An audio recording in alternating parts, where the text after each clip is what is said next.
Alright, so let's talk about the coronavirus. So we are where we are. This is a new viral strain.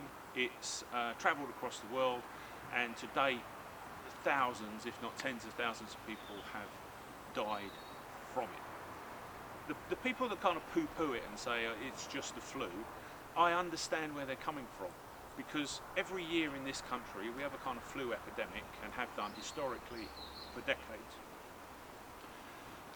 And it always takes the same people, and it always has. It always takes the elderly, it always takes the infirm, it always takes the young who have complex medical histories or sicknesses, and it always has. At least 2,000 people every year die in the United Kingdom in the winter during a flu epidemic of one sort or another. You know, flu normally impairs people. That turns into pneumonia. If you've got complex medical histories, you know, then you would be on antibiotics, you may be on steroids, you'd be on some sort of additional drug regimes, and then the complication is either sepsis, MRSA, pneumonia, and those things turn into a fatal outcome for those individuals. So this coronavirus is in addition to the people that will die from the flu. And again, the coronavirus will take the same people. So thousands of people are going to die. It is serious. But to put it in context, you know, over 99% of us will get the coronavirus at some point over the next year or so, maybe more, and it will be no worse for a young, fit, healthy individual than 7 to 10 days of feeling bloody awful, you know, of having to have bed rest, paracetamol to keep your temperature down, lots of fluids, and you'll make a complete recovery, and you'll go back to work. The thing about social isolation is we are trying to reduce the epidemic, the peak of this disease in our society, and social interaction is the primary way that viruses are transmitted. So packed public transport, you know, 2 million people commute into London every day on the trains, and they are packed and people are pressed up against each other.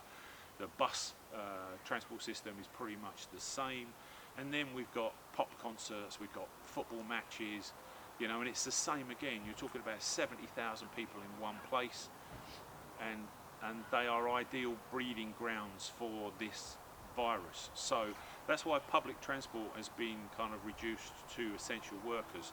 That's why football matches have been closed. That's why pubs, clubs and entertainment venues have been closed, because they are trying to stop or reduce the spread of the virus, purely so that our healthcare system is not overwhelmed. So self-isolation, today in the UK, you know, my children's school closed on Friday, so now there are 200 children that are no longer you know, kind of rattling around and rubbed up against each other in a contained space, which was the school.